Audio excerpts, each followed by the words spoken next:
पुरुषोत्तमम। विवाह और बहुविवाह पाप, इस विषय पर आज जानेंगे। विवाह क्या है, बहुविवाह क्या है, और ये सारी बातें। एक ऐसा दौर था, परमदयाल श्री ठाकुर जी का आविर्भाव 19वीं शताब्दी में के 9वीं दशक में ठाकुर जी का आविर्भाव हुआ। उस समय देश हमारे अंग्रेजों के गुलामी कर रही थी। उसी समय हमारे देश की सामाजिक, आर्थिक चारों ओर से एक पतन की ओर जा रही थी, और इसका मूल कारण मुगलों की गुलामी और उसके बाद अंग्रेजों की गुलामी से लगभग 700 साढ़े 700 वर्ष, 500 वर्ष मुगलों की, 200 से 250 वर्ष अंग्रेजों की, इस तरह से लगभग 700 वर्ष की गुलामी से देश हमारे त्रास्त हो चुके थे। और इस त्रासदी में लोगों की संस्कार, संस्कृति, सब कुछ एक तरह से तिलंजली हो गया था। लोग इसे अपने ही संस्कृति भूल चुके थे, अपने ही वैभव खो चुके थे।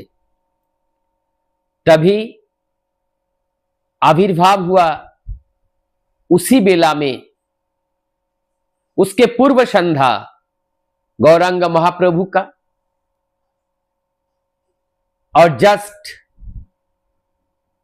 कुछ शतक बाद फिर आगमन हुआ रामकृष्ण परमहंस देव जी का, और ठीक 2 साल बाद आविर्भाव हुआ 1888 परमदयाल श्री ठाकुर अनुकूल चंद्र चक्रवर्ती का आविर्भाव हुआ है इस धरती पर। उस समय क्रांतिकारी वीर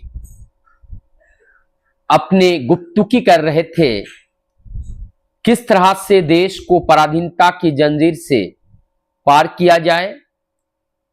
और उसी समय हम लोगों के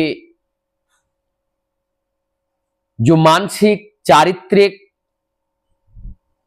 पतनता के बीच विवाह, जो एक मूल स्तंभ हमारे सनातनियों का था, और जिसके माध्यम से स्वामी विवेकानंद, रामकृष्ण परमहंस देव, नेताजी सुभाष चंद्र बोस, खुदीराम बसु, विश्व कवि रविंद्रनाथ ठाकुर, ऋषि अरविंद घोष, ऐसे अनेक वीर सपूत इस धरती पर आविर्भूत हुए उस मां के गर्भ से, एक विवाह बंधन के माध्यम से।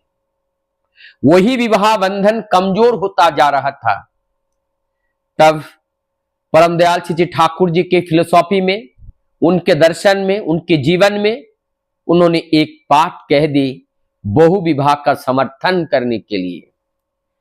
तब लोगों ने सोचा, भगवान का आविर्भाव और वो हम लोगों की बहु विवाह के लिए बता रहे हैं। बहु विवाह का मतलब अनेक विवाह, अनेक विवाह करने के लिए वो प्रोत्साहित कर रहे हैं। ये कैसे भगवान हैं, ये कैसे पुरुषोत्तम हो सकते हैं जो बहु विवाह को बढ़ावा दे रहे हैं। लेकिन उस समय हमने उनकी जो बात थी, जो थीम था, जो एजेंडा था, जो चाहते थे, उस मूल बात को लोगों ने समझा नहीं। ना समझ करके, अफवाहों में आकर के लोग गलत तरीके से इसका प्रचार प्रसार करने लगे।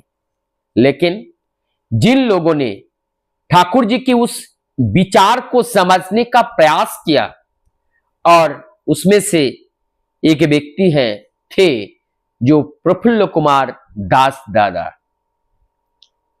जिन्होंने भगवान रामकृष्ण ठाकुर जी को अपने जीवन में ग्रहण करके चल रहे थे, लेकिन उनको लगा कि रामकृष्ण परमहंस देव जी को मैं साक्षात दर्शन करना चाहता हूं।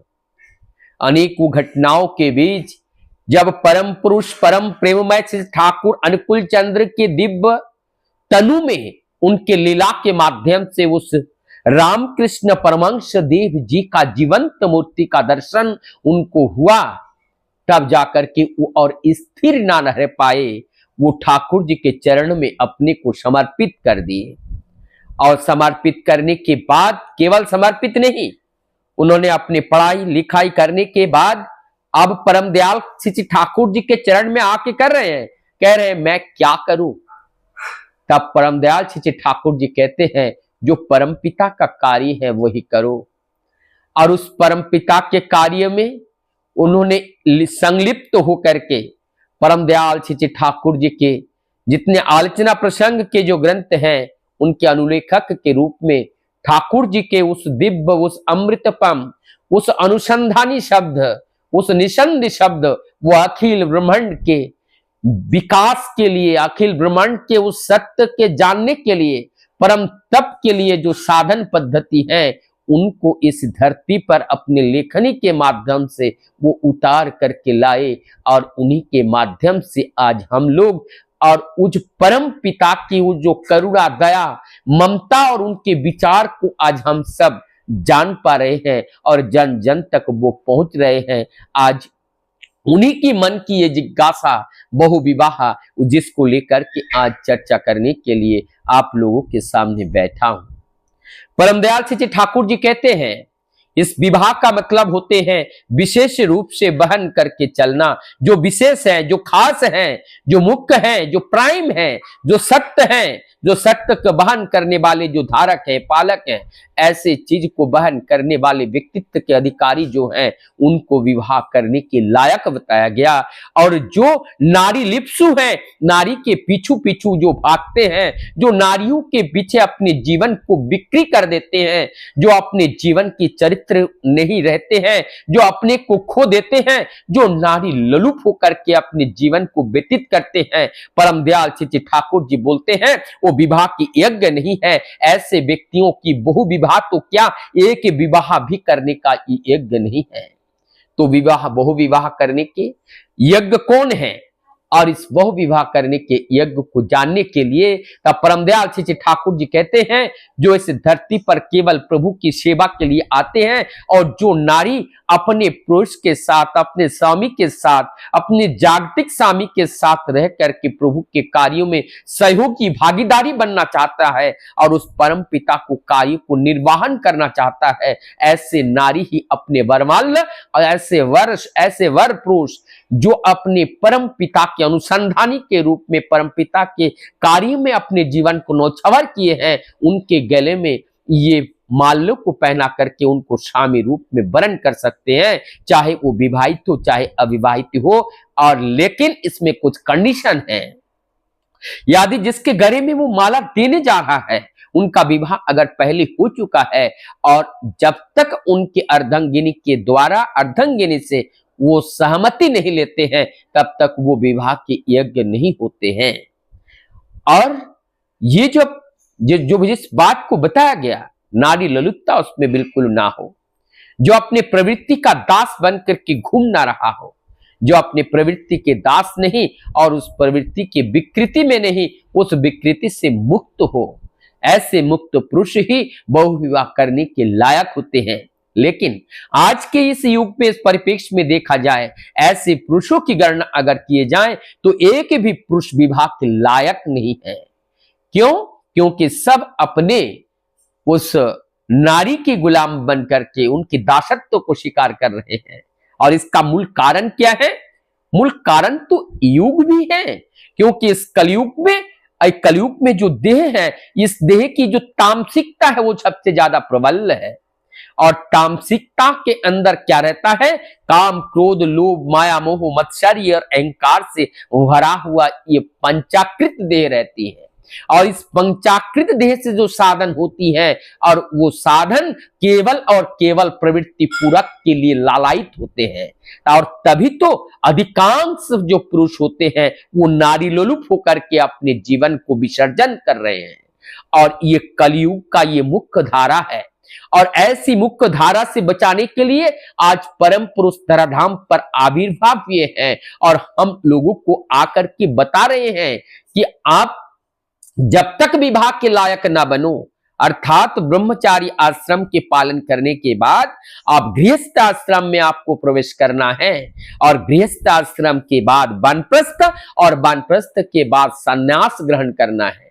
लेकिन यदि तुमने ब्रह्मचारी आश्रम को सही से जीवन में नहीं अपना पाया, उनको नहीं जान पाया, तब जाकर के आप जो गृहस्थ आश्रम में प्रवेश नहीं कर सकते हो। आजकल ये जो चतुर्वर्ण आश्रम है, इस वर्णाश्रम को लोगों ने जाना नहीं। इस आश्रम को जब तक नहीं जानेंगे और जीवन को जब तक अनुपालन नहीं करेंगे, वो किसी भी कार्य के वो लायक नहीं होते हैं। क्योंकि स्टेप बाय स्टेप जब हम चलते हैं, हम अपने जीवन को प्रभु का दास बनाने के लायक होते हैं। तो सर्वप्रथम हमें उस ब्रह्म का विचरण करने पड़ेगा, और ब्रह्म में विचरण करने के लिए ब्रह्म का आचरण करना पड़ेगा। बिना आचरण किए विचरण कैसे करेंगे, यह संभव सी बात है। और उस विचरण करने के लिए परम पिता की इस राह को अनुसरण करना पड़ेगा और उनके नीति नियम को पालन करना पड़ेगा। तब जाकर के हम उस ब्रह्म को जान सकते हैं, समझ सकते हैं, और तब जाकर के उनके पूर्ण आनंद के लाभ को उठा सकते हैं। तो इस विवाह में आज समाज में अगर देखें, विवाह में सबसे ज्यादा दूषित ठाकुर जी ने जो प्रतिलोम और अनुलोम विवाह की बात कही है, इस प्रतिलोम विवाह को हमें समझना पड़ेगा। इस प्रतिलोम विवाह क्या है, जो निम्न वर्ण का लड़का और उच्च वर्ण के जो निम्न वर्ण का लड़का उच्च वर्ण की लड़की, इस तरह के अगर जो विवाह है वो प्रतिलोम विवाह कहते हैं। और उच्च वर्ण का लड़का और निम्न वर्ण की लड़की ये अनुलोम है। लेकिन अनुलोम अश्वर्ण विवाह तब संभव होता है जब उच्च वर्ण का लड़का अपने वर्ण से शादी पहले एक बार हो चुका है और वो काम लोलुप नहीं है, और उनकी नारी, उनकी धर्म पत्नी का सहमति है, तब जाकर के उनका दूसरा विवाह असवर्ण अनुलोम विवाह संभव है। नहीं तो असवर्ण अनुलोम विवाह संभव नहीं है। ऐसे जैसे तैसे विवाह करके आप केवल हम ढाल बना लेते हैं ठाकुर जी को कि मैंने तो अनुलोम किया है, लेकिन वो वास्तव में अनुलोम है या नहीं है, वो ठाकुर जी की भावधारा में प्रवेश करना पड़ेगा, उनको जानना पड़ेगा, उनको समझना पड़ेगा। तब जाकर के इस विवाह और बहुविवाह के बारे में हम समझ पाएंगे। बहुविवाह उत्कृष्ट है, और जैसे परम पुरुष धरती पर आते हैं, बहुविवाह को रिप्रेजेंट करते हैं। जैसे भगवान श्री कृष्ण ने भी किया, भगवान सभी महापुरुषों ने इस बहुविवाह का किया है, क्योंकि उसको भगवान मान करके कितने नारियों ने अपने जीवन में वो कभी शादी नहीं की, उन्होंने उस परम पुरुष को अपने पति मान लिया। चाहे वो राम हो, चाहे कृष्ण हो, चाहे गौरांग महाप्रभु हो, चाहे रामकृष्ण परमहंस देव जी हो, चाहे परम दयाल ठाकुर अनुकूल चंद्र हो, चाहे प्रभु जिसास हो, चाहे मोहम्मद हो, कोई भी इस धरती पर जो पुरुषोत्तम के रूप में आए हैं, उनको पति बना करके हजारों नहीं लाखों नारियों ने अपने जीवन आजीवन उनको पति मान करके चला और अपने जीवन में उस आनंद का उपभोग किया जिस आनंद के लिए इस धरती पर प्रभु ने उनको भेजा था। तो ये विवाह और बहुविवाह का ये कुछ गुण रहस्य तत्व हैं जिनको हमने बताने का प्रयास किया। वंदे